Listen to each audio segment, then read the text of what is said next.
Welcome to Chandra TV. గత MLA అయినటువంటి జీవన్ రెడ్డి అతడి తమ్ముడు రాజేశ్వర్ రెడ్డిపై బీఆర్ఎస్ కార్యకర్తలు ఆగ్రహం వ్యక్తం చేశారు. ఆర్మూర్ ప్రెస్ క్లబ్ నందు సోమవారం మీడియా సమావేశంలో మాట్లాడుతూ ఆర్మూర్ నియోజకవర్గ ప్రజలు సమస్యలతో అతలాకుతలం అవుతుంటే మాజీ ఎమ్మెల్యే జీవన్ రెడ్డి జిల్లా బీఆర్ఎస్ జిల్లా అధ్యక్షులు ఎటుపోయాడు అని ప్రశ్నించారు. ఆర్మూర్ నియోజకవర్గ ఇన్ఛార్జిగా వ్యవహరిస్తున్న రాజేశ్వర్ రెడ్డి ప్రజల సమస్యల పట్ల చిత్తశుద్ది లేకుండా ప్రవర్తిస్తున్నాడని, ఆర్మూర్లో పత్తా లేకుండా పోయాడని మండిపడ్డారు. బీఆర్ఎస్ పార్టీ జీవన్ రెడ్డి పూర్తిగా ఆర్మూర్ నియోజకవర్గం నందు విఫలమైందని అన్నారు. బీఆర్ఎస్ ఆర్మూర్ నియోజకవర్గ ఇన్ఛార్జిగా కొనసాగుతున్న రాజేశ్వర్ రెడ్డికి అర్హత లేదని పేర్కొన్నారు. కాన్స్టిట్యున్సీ ఇన్ఛార్జిగా నిన్ను ఏమైనా ప్రకటించారా అని ప్రశ్నించారు. అన్న ఎమ్మెల్యేగా ఉన్నప్పుడు విర్రవీగుతూ పదవి చేపట్టావు, కానీ ఇప్పుడు నువ్వు ఈ పదవికి అర్హత లేదని మండిపడ్డారు. గతంలో రాజేశ్వర్ రెడ్డి తెలంగాణ ఉద్యమకారులను, బీఆర్ఎస్ కార్యకర్తలను అనేక మాటలను అన్నావు. మీ అన్న అయినటువంటి జీవన్ రెడ్డినే తిట్టి గెలవగలగని నా అన్న అనుకుంటూ వచ్చి ఇప్పుడు మా కార్యకర్తలపైనే పెత్తనం చలాయిస్తున్నామని మండిపడ్డారు. జీవన్ రెడ్డిని ప్రశ్నించే వారి సంగతి అంతే, వారిపై అక్రమ కేసులు పెట్టి చిత్రహింసలకు గురి చేస్తాడని, నీ కుట్రలు నీతో ఉండే ప్రతి కార్యకర్తలకి తెలుసని, ఎంఆర్పీఎస్ కార్యకర్త మైలారం భారుని కాల్చివేసింది నీవే అని అన్నారు.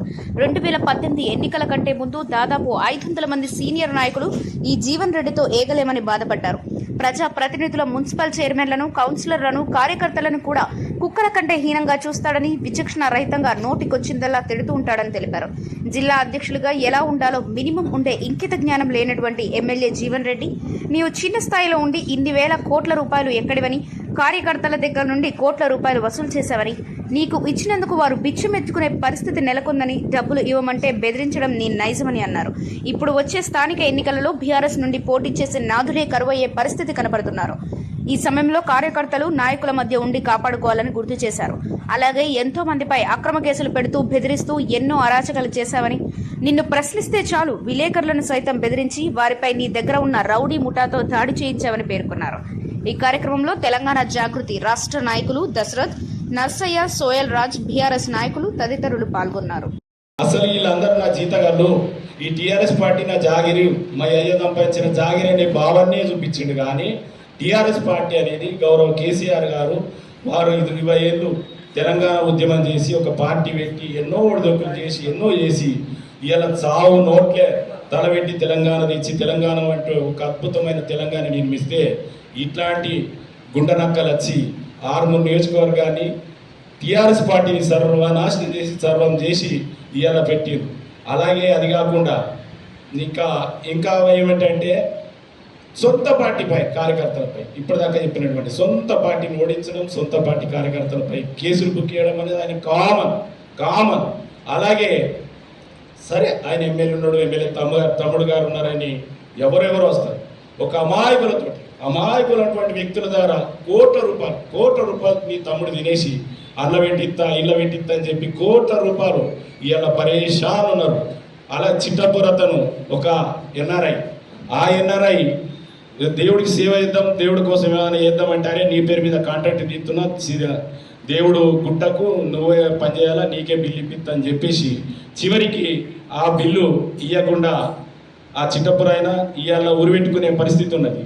అలాగే నేను నా కళ్ళ ముందట జరిగినటువంటి సంఘటన ఏంటంటే ఇదేంటి మాల్ జీవన్ రెడ్డి మాల్ సడక్ ప్రమోద్ అంజాగోడ్ ఫస్ట్ వాళ్ళ పేరు మీద అగ్రిమెంట్. ఆ అగ్రిమెంట్ అయింది, వాళ్ళకు ఉన్నటువంటి ఇబ్బందులు వాళ్ళు దాన్ని వేయలేని పరిస్థితి. అప్పటికి 500 కోట్ల రూపాయలు ఖర్చు పెట్టుకొని పరిచయం వాళ్ళు కాంగ్రెస్ గవర్నమెంట్లో కాంట్రాక్ట్ తీసుకుని ప్రతి సంవత్సరం 70 లక్షల రూపాయలు నువ్వు కట్టాలని డిమాండ్ ఉంది ఆర్టీసీ. సరే అది వాళ్ళతో అయితే లేదని చెప్పి నన్ను సంప్రదిస్తే సరే నేను జీవన్ రెడ్డి గారిని అడిగాను, మరి ఏమంటావు అన్నా అంటే సరే ఒకసారి దోల్కర్ అని చెప్పి మాట్లాడితే ఆయన ఏమన్నాడంటే చివరికి ఏమన్నాడంటే నేను సరే తీసుకుంటా, నేను మంచిగా అయితే మీకు 6 కోట్ల రూపాయలు ఇస్తా, మీకు అయిన ఖర్చు నేను ఇస్తాను. ఇప్పటికీ కూడా ఇవ్వలేము. సరే ఇవ్వలేము, దానికి ఏదైతే లోన్ తీసుకోవడానికి నీ సొంత బంధువులే ఎంతో మందిని షూరిటీ పెట్టించినారు. ఈయన షూరిటీ పెడితే వాళ్ళ కోట్ల రూపాయల విలువైనటువంటి భూములు గాయమైపోయిన ఎస్ఎఫ్సి హ్యాండ్ ఓవర్ చేసుకున్నారు. ఇప్పుడున్న పరిస్థితి వాళ్ళకు ఉన్నది ఏంటంటే వాళ్ళ ఆత్మహత్య. ఈయన సడక్ ప్రమాద పరిస్థితి, అంజగోడు పరిస్థితి ఏంటంటే భయంకో భక్తికో పలకలేక కుమిలి ఏడుస్తున్నారు. ఆ కలకలు ఎవరికి? అలాగే నేను ఏమంటున్నా అంటే మాజీ ముఖ్యమంత్రి చంద్రశేఖరరావు గారు కానీ కేటీఆర్ కానీ తెలంగాణ కోసం కానీ తెలంగాణ నిర్మాణాలు కానీ వాళ్ళు కష్టపడుతుంటే వాళ్ళ పార్టీ నిర్మాణం కష్టపడుతుంటే ఈ పంది కుక్కలు వచ్చి తినేసి ఇది సొంతం పార్టీ అంటే మా ఇంటి జాగిరే మా అయ్యా కానీ ఓడిపోగానే ఏడ్చింది. ఇవన్నీ ఎందుకు? ఇవన్నీ ఏమైపోయినాయంటే మళ్ళీ కొన్ని గ్రామాలు గుట్టలే మాయం చేసేసి ఇసపల్లి గ్రామంకి ఎన్నికల ముందు అయితే గుట్టలు తీసుకోవచ్చారు గుట్టలు మాయం, అంకాపూర్ గుట్టలు మాయం, ఆర్మూర్ సిద్ధరగుట్ట ఎదురున్న గుట్ట మాయం, ఇట్లా పెరికిట్ కొటార్మూర్ల భూములు మాయం, సర్కారు భూములలో నీ ప్రియమైనటువంటి అక్క భర్త కొలిపాక శ్రీనివాసరెడ్డి పుట్నాలు అమ్ముకున్నట్టు అమ్ముతున్నాడు, ఎక్కడో సరైన నెంబర్ తెస్తున్నాడు, ఇది చూపిస్తుడు ప్రభుత్వం భూమిని. బాకీల బాధకు ఇక్కడ చేసిన అన్యాయాలకు ప్రజలు ఏమన్నారు? అరే కేసీఆర్ మొన్నటువంటి 23 ఎన్నికల్లో ప్రజలు మేము ప్రతి గ్రామానికి 78 గ్రామాలు మేము వెళ్ళినప్పుడు ఏమన్నారు? ఒకటే అన్నారు. ఏమన్నారు? కేసీఆర్కి వెళ్తాడు కానీ జీవన్ రెడ్డికి మళ్ళా వెళ్తే నడీ రోడ్లకు కోసేస్తాడు. ఇప్పుడు కూడా మళ్ళీ భవిష్యత్తులో కూడా ఏదైనా అవకాశం ఉంటే మాత్రం బరాబరి నడి రోడ్లకు కోసేస్తాడు. ఎందుకంటే ఆయన క్యారెక్టర్ ఎట్లాంటి ఒకటే అండి. ఇంకోటి కూడా నేను మీ ముందు చెప్తున్నా, రెండోసారి గెలవగానే విచ్చలవిడితనం, దాదాగిరి, దోపిడి, దౌర్జన్యం, కొట్టడం, తిట్టడం, కాలబెట్టడం. ఇంకోటి కూడా చెప్తున్నా, ఒక పద్మశాలి పిల్లగాడు ఆయనకు సంబంధించిన ఒక అమ్మాయిని ప్రేమిస్తే 2014 తర్వాత నూకల విజయ్ కుమార్ అన్నటువంటి తమ్ముడు కొడుకు అన్న కొడుకు ఏమండి డైరెక్ట్ పోయి ఇంటికాకి పెట్టారు. వాళ్ళు భయంకి ఎవరికి చెప్పుకోలే. అరే ఒక అమ్మాయి ఒక ఏజ్డ్ అయిన తర్వాత 25 సంవత్సరాలు ఉన్నటువంటి అమ్మాయి కానీ 20 సంవత్సరం అబ్బాయి వాళ్ళకి ఇష్టమైతే బరాబరి చట్ట ప్రకారం రక్షణ కల్పించాల్సి చేయాల్సింది. లేదన్నప్పుడే కదా ఇవాళ నువ్వే కదా కాలబెట్టించింది. ఇది కాలని చెప్పారా జీవన్ రెడ్డి?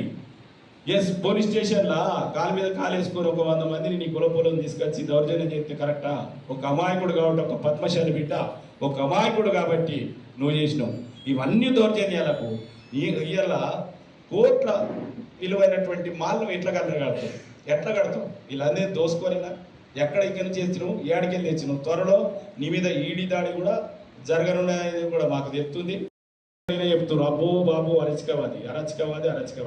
నువ్వు అట్లా చేతులారా చేసుకున్నావు. ఎప్పటి బతకలేలే. ప్రతి ఒక్కడి మీద కేసు, ప్రతి ఒక్కడి కబ్జా, ప్రతి ఒక్కడి ఆడకాడ పైసలు కానచ్చినట్టు దాని వెంటనే ఫోన్, అరే పలాని పైసలు కాదని వచ్చాయి, అరే భయంకో భక్తికో ఇచ్చారు కదా. సరే, ప్రతి వ్యక్తి బాకీ ఉంటాడు, తీసుకుంటాడు. సరే, ఏ రాకున్నా రేపు ఓ 10 రూపాయలు ఎవరు 5 రూపాయలు నేను ఇస్తున్నా అని చెప్పి ఇది ప్రతి ఒక్కల నైజాం మనిషి. ఎందుకంటే మరొకసారి కూడా గౌరవ కేసీఆర్ గారికి, గౌరవ కేటీఆర్ గారికి నేను విజ్ఞప్తి చేస్తున్నది ఒకటే, ఇలాంటి అరాచకవాదులు ఈ నియోజకవర్గాలు వద్దు. ఎందుకు అనంటే ఈ చేసిన అన్నీ కూడా మేము ముందుంచిన ఇంకా ఈ వీక్లో 2వ వీక్లో మళ్ళీ ఇంకో విషయం కూడా చెప్తున్నాడు.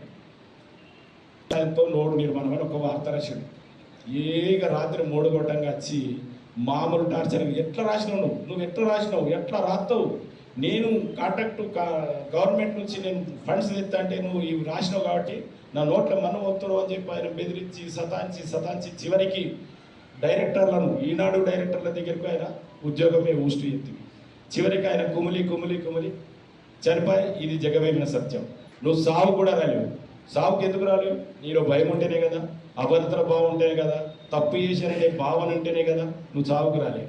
అలాగే ఆంధ్రప్రభ చారిసాపును కూడా ఎలా నమస్తే తెలంగాణ చెట్ల వీకేపించిండో అది అందరికీ తెలిసి, అలాగే మన మోహన్ రెడ్డి బైసాపును కూడా ఎట్లే పడబడ్డాడో ఇవన్నీ గుర్తు. ఆఖరికి నేను ఏమంటున్నానంటే జర్నలిస్టును కూడా వదలలే. తనకు వ్యతిరేకంగా ఏదన్నా ఉంటుందా? ఎవరన్నా కానన్నా ఎంత ఎదిగితే అంత ఒదిగల కానీ ఈయన ఎంత ఎదిగితే అంత అరాచకవాది తయారాడు, అంత అరాచకాలు చేసుడు. నేనే 30 ఏళ్ళ వల్ల ఏ ప్రజలు కూడా ఒప్పుకునే పరిస్థితులు కాబట్టి తక్షణం వీళ్ళిద్దరిపై చర్య తీసుకొని కేసీఆర్ గారు వీళ్ళిద్దరు తప్పియాలని నా మనవి. నీకు ఇంకో 1 కోటి రూపాయలు వరకు ఇప్పాను. ఒక అమాయకుడి మీద హత్యాయత్నం కేసు పెడితే, బాంబులు దొరికినాయని కేసు పెడితే, ఇవన్నీ కూడా ప్రజలంతా గమనించారు. కల్లెడవో మాక్లూరు మండలంలో సార్ అదొకటి అయిపోయిందా? ఆయన ఆఖరికి ఇటు కాకుండా ఆయన భార్య ఆత్మహత్య చేసుకునే పరిస్థితి ఎవరి వల్ల అయింది? అది అయిపోయింది. సరే, ఇవందరినీ ఇట్లా చేసినావు అంటే బ్లాక్ మెయిల్ చేసుడు, ఏది చెక్కకడ ఎవరు మొబైల్, అది ఎవరు చెక్కకడ మాణిక్ బండర్లో ఒక వెంచర్, ఒక 200 ఎకరాలతో వెంచర్ ఎత్తే బ్లాక్ మెయిల్ చేసి అటు చేసి ఇటు చేసి 4 ఎకరాలు గుంజుకుంటేవి. 4 ఎకరాలు గుంజుకుంటేవి. ఏ హోదాతో గుంజుకున్నావు? ఏ హోదాతో గుంజుకుంది? సరే, అది అయిపోయింది. మాక్లూరులో ఒక జర్నలిస్టు, నాకు తెలిసి అయితే వార్త ఏదైనా ఉంటే వార్తలు రాస్తారు. దాన్ని ఏదైనా మనకు తప్పు ఉంటే సరి చేసుకోవాలి, లేదంటే అరే నాయన ఇది కాదు అని చెప్పాలి. ఇది మన ప్రజాస్వామ్య పద్ధతి. ఎస్, నువ్వు నీ మనుషులతో కొట్టిద్దివి బహిరంగ రహస్యం. నీ మనిషితో కొట్టిస్తే ఇవాళ మాక్లూరు మండలికి వచ్చిన వాళ్ళు ఇలా ఏ ఒక్క విలేజ్లో నీకు క్యాడర్ ఉందా, నీకు ఓటర్ ఉందా, నేను ఒక్కోరు సై అనేటోళ్ళు అది లేదే. సరే, మళ్ళీ ఏమైపోయినావు? సొసైటీ ఎన్నికల్లో నిజామాబాద్ అర్బన్ ఎమ్మెల్యే గుప్తా తండ్రి పోటీ చేస్తే వాళ్ళ తండ్రిని ఓడించిన చరిత్ర, వెన్నుపోటు ఓడించినటువంటి చరిత్ర నీది. ఆఖరికి వాళ్ళ తండ్రిని కూడా బతకనియని. అమ్మ వీడా ఇక పక్క ఎమ్మెల్యేలు ఎవరన్నా కసుకుని వస్తే, ఓ నా కాన్స్టిట్యూన్సీకి వచ్చేది లేదు, ఇది నా జాగిరి అని నువ్వు బెదిరిత్తివి. ఎన్ని వేసి ఇవన్నీ చేసి మళ్ళీ ఎన్నికలకు మళ్ళీ ఈ కాన్స్టిట్యూన్సీకి నువ్వు ఎలా రాగలవు? ఎలా వస్తావు? ప్రజలు ఎట్లా నిన్ను మాత్రం ఏ పరిస్థితుల్లో నీ జన్మలో కూడా ఆర్మూర్ కాన్స్టిట్యూన్సీ అడుగుపెట్టి ఒక పార్టీ, దీనికి ఒక విధానం, ఒక జిల్లా అధ్యక్షుడు, ఒక రాష్ట్ర అధ్యక్షుడు, ఒక పార్టీ ఉంటుంది అనేది ఏ మాత్రం ఇద్దరు నమ్ములు అనుకోవట్లేదు. అలాగే ఇంకా ఏంటంటే, ఎవరైతే మొన్న కవితక్క ఒక మాట అన్నది ఏమని అంటే, నన్ను ఓడించే దాంట్లో 2018 ఎంపీ ఓడించే దాంట్లో 2 ఎమ్మెల్యేలు ఉన్నారన్నది. అది 100% నిజం. వాళ్ళు ఎవరో జీవన్రెడ్డి చెప్పాలి. ఎందుకంటే ప్రతి కార్యకర్త, ఆర్మూర్ కార్యకర్తకు తెలుసు ఎందుకు ఓడగొట్టాలా, ఏం ఓడగొట్టాలనేది కార్యకర్తలను ఎంత ప్రెషర్ చేసిండ్రో అది ప్రతి కార్యకర్తకు తెలుసు. అలాగే నేనేమంటున్నా, కవితక్క ఎన్నికల్లో ఉంటే ఒక కార్యకర్త అన్నాడు ఇక్కడే, ఒక సీనియర్ కార్యకర్త పేరు కూడా చెప్తున్నా, కలిగొడు కనదు. కవితక్కతో ఏమనంటే, అక్క మీరు ముఖ్యమంత్రి కూతురు అనుకుంటారు, ఓటర్లు ఏమనుకుంటారు, మాకు ఏదో చెప్పింది. ఎప్పుడు రాత్రి 2 గంటల రాత్రి చెప్తే 3:30కి ఒక ఫోన్ వచ్చింది. అరే లంజవాడక, నేను ఇప్పటికే వెండిపెట్టి సచ్చిన, నీళ్ళం పెట్టరా, నా పేరు ఎన్ని చెప్పినావు అని. ఇంకా బూతులు అంటే చెప్పకు సారీ అంటే నేనేమంటున్నా అంటే, అది అయిపోయింది. నువ్వు కవితక్కను ఓడగొట్టే దాంట్లో ఉన్నావు అనేది జగమేరిన సత్యం. మీరు దావతం చేసుకున్నారని ప్రెస్లో రావడం తథ్యం, ఇవన్నీ తథ్యం. రెండోది నేనేమంటున్నా అంటే, నువ్వు చిన్నప్పటి నుంచి మాకు తెలుసు, నీ చిన్ననాటి జీవితం జాంగపెట్లు ఏంటో మాకు తెలుసు.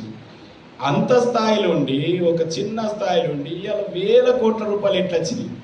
1000 కోట్ల రూపాయలు ఎట్లా వచ్చినాయి? రెండోది ఏమంటున్నంటే, కాన్స్టిట్యున్సీలో ఒక పేరున్నోడు, వాళ్ళ పేర్లు ఇంకా నేను తక్కువ చెప్తున్నాను, 2 కౌన్సిలర్లు, ఒకరు 2 కోట్లన్నర, ఒక కౌన్సిలర్ 70 లక్షలు, ఒక మున్సిపల్ చైర్మన్, మాజీ చైర్మన్ గారు ఆయన ఒక 2-3 కోట్లు, ఇట్లా దాదాపు కాన్స్టిట్యున్సీలో ఒక 20-25 కోట్ల రూపాయలు క్యాడర్ కార్యకర్తల దగ్గరికి వెళ్ళి దోసుకుంటుంది. వాళ్ళు ఇవాళ పరిస్థితి ఏంది? వాళ్ళు ఇవాళ బిచ్చం అడుక్కునే పరిస్థితి. వాళ్ళ కుటుంబాలు ఏంటి, వాళ్ళేంటి, వాళ్ళ స్థాయి ఏంటి? ఏదో అడిగిందని, పోనీ ఎమ్మెల్యే గారు అడిగిందని నీకు ఇస్తే నువ్వేం చేసినావు? సున్నం పెట్టినావు. అందుకే ఆ భయంకే నువ్వు ఆర్మూర్ కాన్స్టిట్యున్సీ రావట్లేదు, పట్టించుకోకపోతే ఏంది పరిస్థితి? రేపు స్థానిక ఎన్నికలు వస్తున్నాయి. ఆ ఎన్నికల్లో మాలాంటి కార్యకర్తల పరిస్థితి ఏంది? మళ్ళీ కవితక్కతో ఎవరైతే